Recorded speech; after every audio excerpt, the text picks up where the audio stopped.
여러분 반갑습니다. 썬티 합격 프로젝트의 황선홍이었습니다. 자, 이번 시간에 알아볼 내용은 인터넷 주소 체계와 그리고 서비스에 대해서 한번 알아보겠습니다. 굉장히 중요한 내용이고요. 우리 시험 문제 상당히 많은 비중을 차지하고 있기 때문에 반드시 여러분들이 중요한 포인트는 이해하시고 암기하실 내용을 꼭 좀 암기해 두시기 바라겠습니다. 첫 번째 인터넷 주소 체계는 이와 같이 되어 있다라고 제가 여러분들에게 말씀드릴 텐데 그 내용은 여러분들이 외울 내용이 좀 있습니다. 이해도 물론 하셔야 되겠지만 암기할 내용도 있다라고 미리 말씀을 드리고 본격적으로 보도록 하겠습니다. 첫 번째 인터넷의 주소 체계는 두 가지를 여러분 먼저 이해하셔야 됩니다. 첫 번째 나오는 내용이 IP 어드레스라고 있죠. IP 어드레스라는 게 있고 또 한 가지는 도메인 네임이라는 게 있습니다. 인터넷 주소체는 이렇게 두 가지가 되어 있는데 첫 번째 여러분 나와 있는 IP 주소 체계는 무엇으로 이루어져 있냐면 숫자로 이루어져 있는 겁니다. 기본 개념이 이거죠. IP는 뭘로 이루어져 있다? 숫자로 이루어져 있습니다. 선생님 인터넷 주소를 우리가 보통 숫자로 이야기하지 않고 문자로 이야기하는데 예를 들어서 다음.net, oh친구.com 이런 식으로 문자로 이야기하는데 왜 숫자로 되어 있다고 합니까? 원래는 숫자로 되어 있는 인터넷 주소를 외우기 힘들기 때문에 우리가 문자화 시킨 겁니다. 원래는 찾아가는 주소가 뭘로 되어 있다? IP 주소인 숫자로 되어 있다는 겁니다. 그래서 인터넷에 연결된 컴퓨터의 자원을 구분하기 위해서 몇 자리로 구분되어 있습니까? 4자리로 구분된 뭐다? 숫자로 표현한 것으로 컴퓨터가 직접 뭐 할 수 있다? 이해할 수 있다라는 게 바로 뭐다? IP 주소입니다. 우리가 기본적으로 다음.net이라는 도메인 네임을 쳐도 그 다음.net이라는 문자로 되어 있는 걸 찾아가는 것이 아니라 다음.net으로 되어 있는 것을 뭘로 바꾼다? IP 주소로 바꿔서 컴퓨터가 이해할 수 있는 주소로 바꾼 다음에 찾아간다는 겁니다. IP 주소는 화면에 보이는 것처럼 이와 같이 되어 있습니다. 210.119.126.46 이와 같이 되어 있고요. 각각 자릿수마다 뭘 찍는다? 점을 찍게 되어 있습니다. 모두 뭐가 있어요? 점이 모두 있죠. 이런 식으로 점으로 구분하고요. 점으로 구분하고 각각의 자릿수는 0부터 255까지의 숫자를 사용하게 됩니다. 0부터 몇 가지? 255까지. 이런 IP 주소는 네트워크에 접속할 수 있는 호스트 수에 따라서 총 5등급으로 구분이 되는데요. 이거는 외우세요. A등급, B등급, C등급까지만 외우시면 돼요. 우리 시험제 제일 많이 나오는 게 몇 등급이냐면 여기는 C등급이 제일 많이 나옵니다.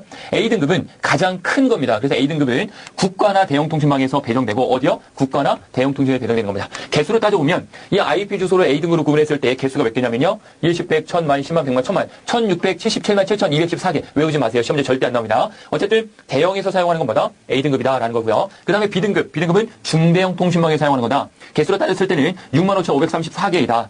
그리고 C등급, 우리 시험문제 제일 많이 나오는 게 여기 있는 C등급입니다. C등급은 꼭 좀 알아두시기 바랍니다. C등급은 생긴 모양이 이렇게 생겼는데 소규모 회사 등에 배정되는 것으로 시험제 출제가 되는 것은 바로 이겁니다. 254개의 호스트로 구성되어 있다. 자, 254개의 호스트로 구성되어 있기 때문에 약 컴퓨터가 100개 정도 있는 컴퓨터에 사용하는 데가 가장 좋은 게 여기는 C등급이라고 보시면 돼요. 이해되시겠죠? 그래서 약 100개 정도의 컴퓨터가 있는 곳에 IP 주소를 부여하려고 한다. A, B, C, D, E 중에 몇 등급? C등급을 부여하는 게 좋습니다. 오늘날 가장 많이 이용하고 있는 게 C등급이기 때문에 우리 시험 문제도 뭐가 제일 많이 나온다? C등급이 제일 많이 나온다는 겁니다. D등급은 멀티캐스트를 위해서 D니까 멀티캐스트 외우시면 돼요. E등급은 아직까지는 이론상으로만 가능하지만 실험의 목적으로 예약되어 있다. 아직까지는 사용하지는 않고 있습니다. 중요한 것을 A, B등급 물론 중요하지만 C등급이 시험 문제 제일 많이 나온다는 겁니다. 그 다음에 IP 주소의 체계를 보면 요거는 시험 문제 분명히 나올 겁니다. 별표 5개 치세요.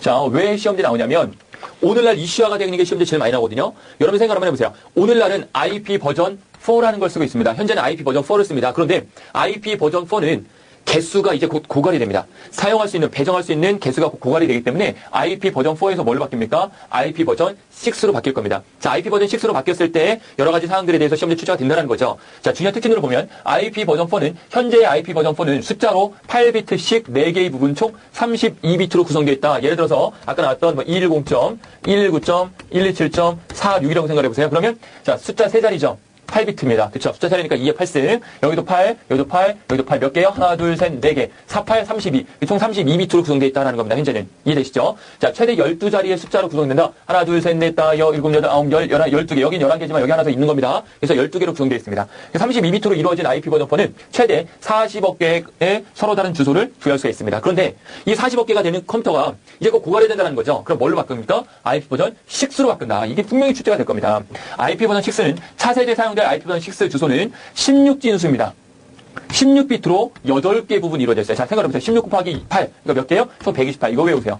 128개는 외워야 됩니다. 이건 안 외울 수가 없어. 어떻게 이해할 수가 없는 거지 않습니까? 128비트를 사용하는 게 IP 버전 6다라고 꼭 좀 외워두시기 바라겠습니다. 각 부분은 콜론으로 구분합니다. 선생님, IP 버전 4에서는 점으로 구분했는데요. 근데 IP 버전 6에서는 뭘로 구분한다? 콜론으로 구분한다는 겁니다. 콜론이라는 것은 이런 걸 우리가 콜론이라고 하죠. 자, 128비트 주소 체계는 IP 버전 6는 최대 1조 개 이상을 마련할 수 있다. 인터넷 주소를 가진 기존의 ABCD와 같은 등급별 할당이 아닌 유니캐스트 또는 애니캐스트 또는 멀티캐스트 요 세 가지 형태입니다. 다음 중 IP 버전 6에 해당하는 주소부여 체계가 아닌 것을 했을 때 유니캐스트, 애니캐스트, 멀티캐스트 유형으로 할당하기 때문에 할당된 주소의 낭비 요인이 사라지고 더욱 간단하게 주소를 자동 설정할 수 있다라는 게 IP 버전 6가 되겠죠. 자, 도메인 네임을 살펴보면 지금까지 여러분 IP 주소를 배웠는데 도메인 네임이라는 것은 문자로 되어 있는 체계입니다. 여러분 많이 알고 계신 거죠? 문자로 이루어진 건데 예를 들자면 뭐 다음.net 이런 거죠. 다음.net 문자로 이루어졌다. 다음.net 같은 겁니다. 자, 인터넷에 연결된 컴퓨터의 주소를 문자, 즉 소문자로 표현한 것이 바로 도메인 네임이다라는 겁니다. 자, URL 주소란에 도메인을 입력하면 컴퓨터가 직접 찾아갈 수 있도록 뭘로요? IP로 변환을 해줘야 됩니다. 당연하겠죠. IP로 변환해줘 IP를 갖고 실제로 사이트에 해당하는 걸 찾아가기 때문에 숫자로 된 걸로 찾아가기 때문에 도메인 자체를 IP로 바꿔야 되는데 바꿔주는 시스템, 서비스가 무엇이냐 바로 여기 있는 DNS라는 겁니다. DNS라는 것은 도메인 네임 시스템, 도메인 네임 서비스라는 약자를 쓰고 있습니다. 그래서 도메인 네임 시스템, 도메인 네임 서비스 약자를 쓰기 때문에 이 바로 DNS라는 것은 도메인 네임을 IP 주소로 변환해주는 거다. 이렇게 생각하시면 돼요. 자, 도메인 네임을 쓰는 규칙이 있는데 우리가 흔히 다음.net 같은 규칙이 되겠죠. 숫자, 영문, 소문자입니다. 숫자, 대문자의 조합으로 구성되어 있다. 그게 영문만 될 수도 있고 숫자만 될 수도 있고 두 개를 조합할 수 있다. 예를 들어서 뭐 119.co.kr 뭐 이런 사이트 뭐 아니면은 oa 친구.com 이런 사이트 보시면 영문과 숫자가 결합되어 있죠. 가능하다는 겁니다. 길이는 두 글자가 최소고요. 최대 63자까지 가능합니다. 도메인 네임이 콤마, 언더바, 공백 등은 사용할 수가 없습니다. 하이픈은 사용할 수가 없고요. 하이픈은 사용 가능하죠. 그렇죠. 하이픈은 사용 가능합니다. 하이픈 들어간 거 많이 있습니다. 뭐 현진 다시 뭐뭐뭐 이렇게 나오는 하이픈 사용할 수가 있습니다. 이런 예가 되겠죠. 월드와이드 oa친구.co.kr 또는 oa친구.com 이런 거, 이런 사이트들이 문자와 숫자가 조합된 그런 사이트가 되겠죠. 자, 국가에 따른 도메인 분류를 보면 국가명을 보겠고, 국가 도메인명이 있는데 보겠습니다. 한국은 코리아죠. 그래서 KR, 프랑스는 FR, 그리고 호주는 AU, 그리고 중국은 CN, 일본은 JP, 북한은 KP가 되겠습니다. 이 정도는 상식입니다. 국가별에 따른 간단한 URL 도메인 주소를 제가 적어놨습니다. 이 정도 기본적으로 알 수 있어야 되겠죠. 그래서 여러분들이 자, oa친구.co.kr 맨 뒤에 KR을 쓰는 이유가 바로 뭐다? KR이 국가 도메인이니까 그렇죠. 국가 도메인 KR 쓰고 있습니다. KR. 자, 그다음에 기관에 따른 분류 도메인을 보면 이렇게 반을 나눠서요. 왼쪽은 최상위 도메인이에요. 그래서 즉 왼쪽은 최상위 도메인이기 때문에 여기 있는 도메인들은 국가 도메인을 쓰지 않습니다. 근데 오른쪽에 있는 이 도메인은 국가 도메인을 써야 된다는 거죠. 보시면 영리기관이 일반 회사죠. 즉 컴퍼니죠. 컴퍼니. 그래서 COM. 컴퍼니 약자인 COM을 쓰고 있고요. 컴퍼니 약자인 네트워크 기관인 NET는 네트워크 약자입니다. 비영리 기관인 Organization ORG를 쓰고 있고요. 정부기관 Government에서 GOV, 군사기관 MIR, 교육기관 EDU, 개인은 NAME, 국제기관인 INT, 비즈니스는 BIZ, 전문직 종사자는 프로, 항공수송사업은 에어로가 되겠다는 거죠. 그래서 여기 나와 있는 요 왼쪽 부분이 바로 뭐다? 최상위 도메인으로서 국가 도메인을 쓰지 않는다라는 겁니다. 오른쪽에 있는 2차 도메인은 영리기관인 컴퍼니이기 때문에 CO, 네트워크 기관이기 때문에 NE, 비영리기관이기 때문에 OR. 자, 이러한 내용들은 뒤에 반드시 뭐가 와야 된다? 국가 도메인이 꼭 와야 된다는 거죠. 예를 들어 CO.kr, NE.jp, OR.pk 이런 식으로 국가 도메인이 반드시 와야 되는 게 오른쪽에 있는 이러한 도메인이에요. 이해가시겠죠? 그래서 오른쪽에 있는 거는 두 글자고 왼쪽에 있는 거는 세 글자 형태로 되어 있습니다.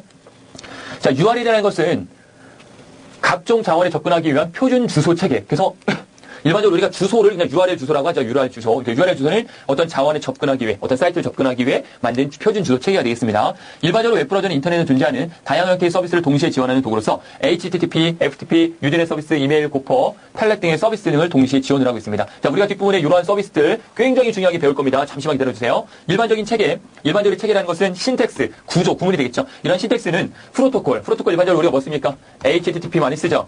콜론, 슬래시. 그렇죠. 정보를 가진 컴퓨터 이름, 포트 번호, 그리고 디렉토리, 파일 네임, 요한 형태로 쓰는 게 바로 뭐다? URL 주소 형태가 되겠습니다. 자, 그래서 URL을 좀 더 살펴보면 첫 번째 있는 HTTP 서비스라는 것은 월드 와이드 웹 서비스 체계에서 이용하는 바로 기본 프로토콜이 되겠죠. 보이시죠? HTTP. 이와 같이 쭉 써주게 되겠죠. 그리고 텔넷이라는 것은 원격지에 있는 사이트에 접속하기 위한 겁니다. 역시 뒷부분 나오니까 여기서 간단히만 보겠습니다. 텔넷은 역시 앞에 텔넷 이렇게 써주면 돼요. FTP 파일을 보내야 되죠. 여기 써주면 됩니다. 메일 보낼 때 메일만 쓰는 게 아니라 메일 TO, 누구누구에게 메일 to를 꼭 쓰게 됩니다. 뉴스 그룹은 뉴스, 파일 서비스, 파일을 보내고 받을 때 쓰는 파일, 이와 같은 형태로 앞에 기본적으로 프로토콜을 꼭 써주게 됩니다. 이렇게. 자, 그 다음에 포트 번호는 프로토콜이 기본적으로 사용하지 않는 포트인 경우에만 표시한다. 중요한 내용은 여기 있는 포트 번호는 시험 문제 1회 때부터 지금까지 계속 나오고 있는 겁니다. 꼭 좀 알아주셔야 되는데, 자, FTP는 몇 번? 21번. 외우세요. FTP 몇 번? 21번 포트. 텔넷은 몇 번입니까? 23번. 텔넷은 23번이고요. HTTP, 즉 월드 와이드 웹은 80번. 뉴스 그룹은 있죠? 119번. 이렇게 외우세요. 이건 어떻게 하다? 암기하는 수밖에 없어요. 해당하는 포트번호. 희한하게 이 문제가 1회 때부터 컴활에서 굉장히 많이 나오고 있는 추세입니다. 그렇게 중요한 내용은 아닌데도 불구하고 문제 내기 좋다는 이유로 굉장히 많이 나오고 있는 게 바로 이 포트번호입니다. 꼭 좀 여러분들이 이해하신 다음에 우리 시험제도 나올 수 있다라는 겁니다. 자, 정보 검색에 대해서 좀 보면 정보 검색은 인터넷에 존재하는 다양한 정보들 중에서 사용자가 원하는 정보만을 골라서 찾아내는 작업을 의미하겠습니다. 검색 엔진이라는 걸 이용하는데 검색 엔진이 인터넷에 각종 정보를 수집을 하고 데이터베이스로 구축해서 사용자가 쉽고 빠르게 정보를 찾을 수 있도록 도와주는 도구다. 이 도구가 바로 뭐다? 정보 검색 엔진이 되겠습니다. 자, 정보 검색 엔진은 로봇, 스파이더, 에이전트, 웜, 그리고 크롤러 등이 있고요. 정보 수집 프로그램을 이용해서 대량적으로 정보를 수집을 하고 그리고 하이퍼텍스트 기법을 이용해서 정보를 찾아갈 수 있도록 편하게 역할을 수행하는 게 역시 정보 검색 엔진이라는 겁니다. 그 다음에 정보 검색 엔진의 종류가 있는데 이 종류는 별표를 치고 좀 알아두시기 바랍니다. 종류 크게 3가지 종류가 있습니다. 첫 번째 보이는 주제별이라는 거, 두 번째 단어별, 세 번째 메타가 있는데 역시 시험지 잘 많이 나는 게 메타가 잘 많이 나오고 있어요. 주제별이라는 것은 무슨 뜻으로 이해하시면 되냐면 굉장히 어렵지 않습니다. 쉬워요. 어떻게 이해하시면 이렇게 이해해보세요. 주제별로 검색을 찾아가는 거예요. 예를 들어서 다음이라는 사이트, 네이버라는 사이트 딱 들어갔어요. 처음에 메인 페이지가 딱 뜨면 메인 페이지에서 스포츠를 눌렀습니다. 스포츠 들어가서 축구를 눌렀어요. 그리고 선수 명단 눌렀어요. 이런 식으로 하나의 주제를 갖고 스포츠라는 주제를 갖고 축구를 가서 축구 선수들 명단을 눌렀어요. 이렇게 주제를 갖고 찾아가는 거 그게 바로 뭐다? 주제별 검색 엔진입니다. 그래서 예술, 정치, 경제, 스포츠 등의 각 분야별로 분류되어 있는 항목들을 마우스로 어떻게 해서 클릭하여서 마우스로 클릭을 찾아가는 거죠. 여러 단계를 거쳐야 함으로 다른 경로를 선택했을 때 원하는 정보를 찾기는 어렵습니다. 그래서 야후나 갤럭시, 익사이트 이런 게 모두 주제별 검색이 있고 나머지도 모두 주제별 검색이 돼 있습니다. 안 돼 있는 건 아니에요. 단어별 검색이라는 것은 뭐냐면 키워드 검색입니다. 검색창에 직접 통합 검색창에 내용을 쳐서 검색하는 거예요. 찾으려는 정보에 대한 키워드를 직접 사용자가 입력을 하여서 정보를 검색할 수 있는 방법이다. 키워드가 정확하지 않을 때는 신뢰도가 낮다라는 단점이 있어요. 예를 들어서 내가 원하는 게 아닌데도 검색이 된다는 거죠. 키워드와 같은 단어를 검색하기 때문에 원하지 않는 단어는 검색이 된다는 겁니다. 종류는 알파비스타라든지 네이버 등이 대표적입니다.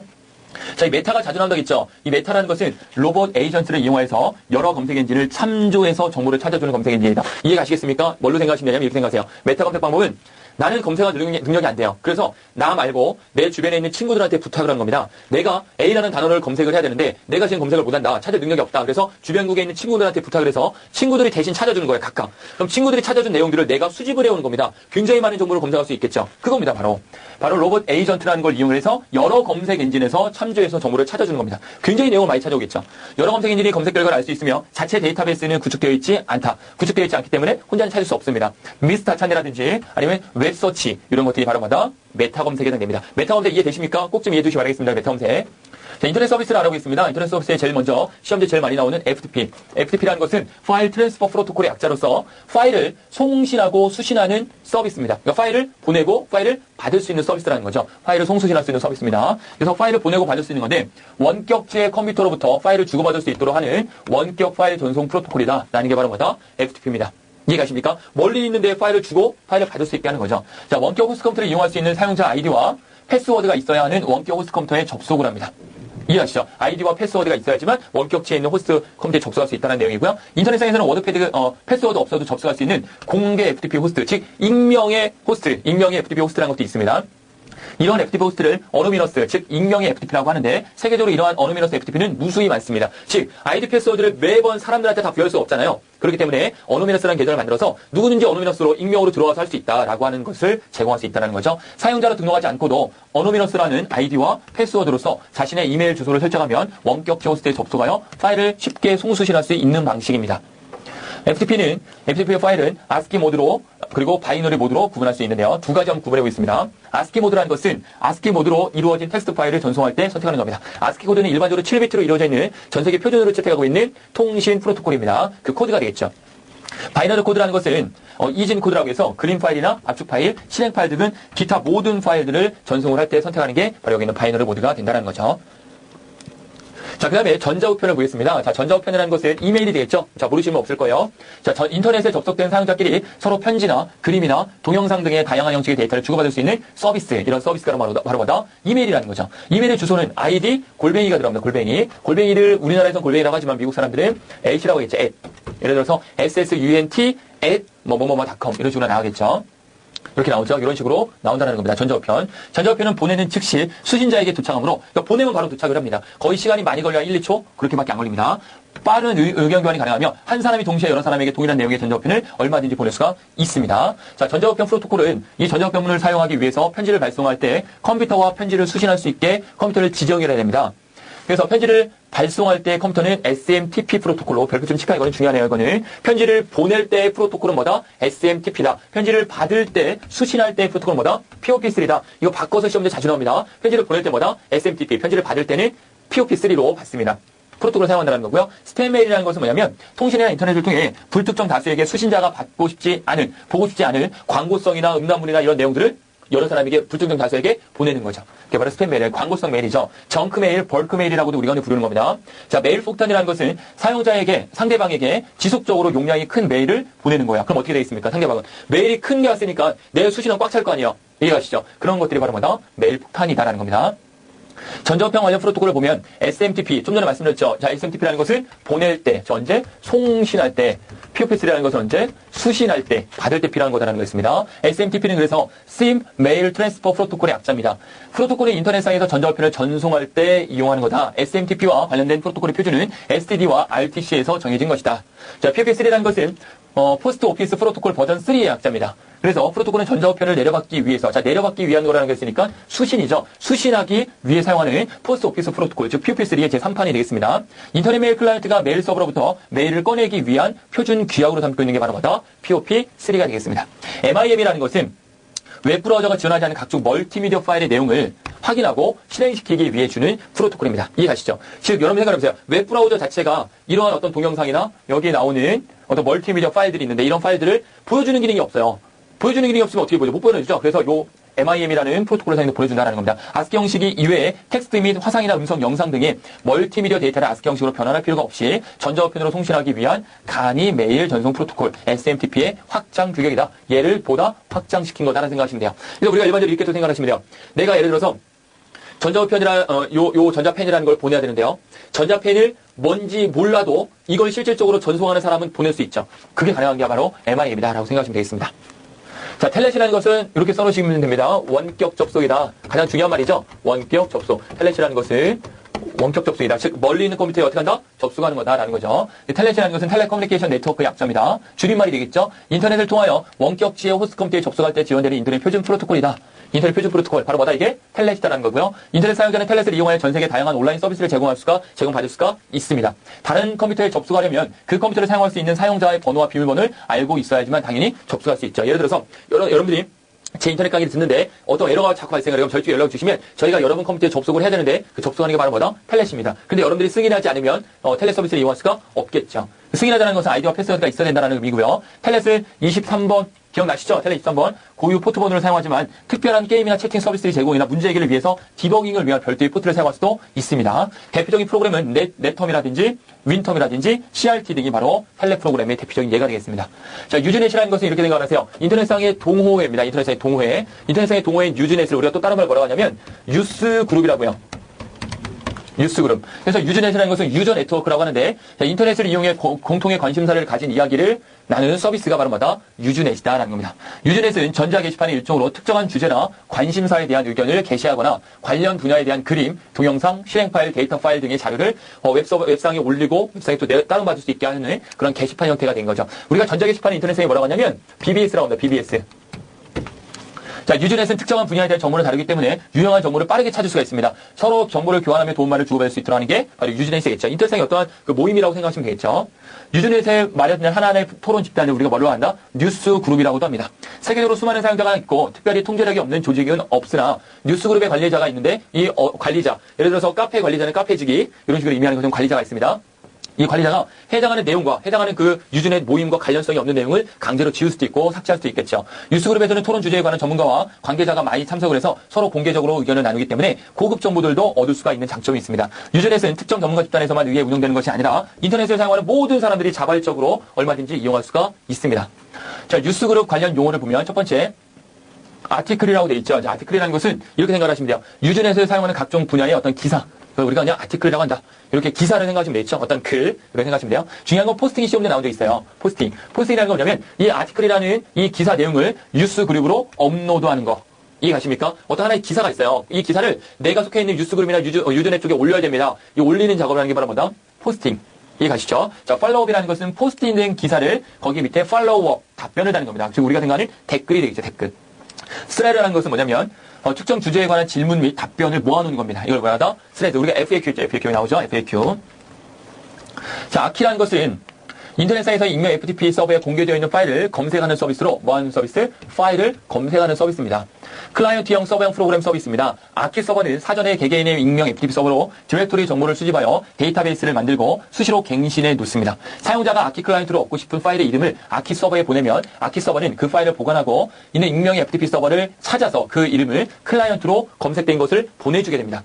다수의 익명 FTP 서버의 정보를 수집해 놓았기 때문에 파일을 쉽게 검색할 수 있다. 그래서 아키라는 것은 시험지에 이렇게 깊게 안 나오고요. 정보 검색을 위한 서비스이다 라고 알아두시면 돼요. 정보 검색을 하는 서비스. 고퍼도 역시 마찬가지인데 이 고퍼는 미국 미네소타 대학이 있습니다. 다 아시는 대학이죠. 미국 미네소타 대학 유명한 대학인데 미국 미네소타 대학에서 캠퍼스 내 정보 서비스용으로 개발된 분산 정보 검색 시스템으로 메뉴 방식을 이용해서 쉽게 정보를 검색할 수 있게 해주는 서비스예요. 역시 고퍼도 정보 검색용 도구가 되겠습니다. 이 서비스 고퍼 정보 검색 도구인데 오늘날 고퍼는 쓰고 있지 않습니다. 클라이언트 서버형의 시스템으로 되어 있으며 메뉴 선택 방식으로 인터넷상에서 산재한 각종 정보를 간편하게 검색, 취득할 수가 있습니다. 마지막으로 월드 와이드 웹, 와레이즈, 아키, 탈렛, 파일 전송 FTP, 다른 인터넷 서비스에 중개하기도 합니다. 오늘날 많이 쓰고 있지 않지만 고퍼건, 아키건 모두 뭐다? 정보 검색 서비스이다라고 이해하시기 바랍니다. IRC라는 것은 이렇게 적어두세요. 국제 채팅이 되겠습니다. 국제 채팅.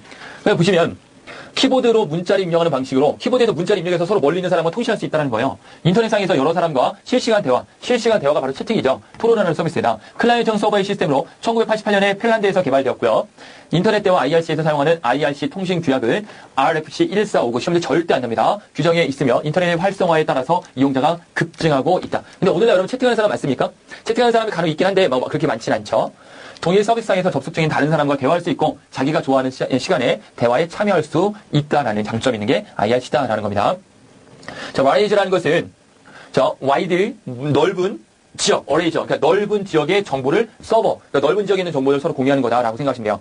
키워드를 사용해서 인터넷에 산재된 복수의 데이터베이스들로부터 데이터를 모아는 검색하는 서비스이다. 색인이 붙은 데이터의 검색이나 문서 파일의 검색에 편리하게 사용할 수 있고요. 클라이언트는 우선 자기가 검색하고 싶은 데이터를 가지고 있음을 있음직한 와레이즈를 선택한 다음에 검색을 하고자 하는 키워드를 입력하여 검색을 하는 거. 이게 바로 뭐다? 와레이즈가 되겠습니다. 정보를 검색하는 거다라고 생각하시면 돼요. 핑이라는 것은 실제로 이 사용자가 접속이 했는지 안 했는지, 접속돼 있는 상태인지 안 되는 상태인지를 확인하는 게 핑입니다. 접속 여부를 판단하는 거죠.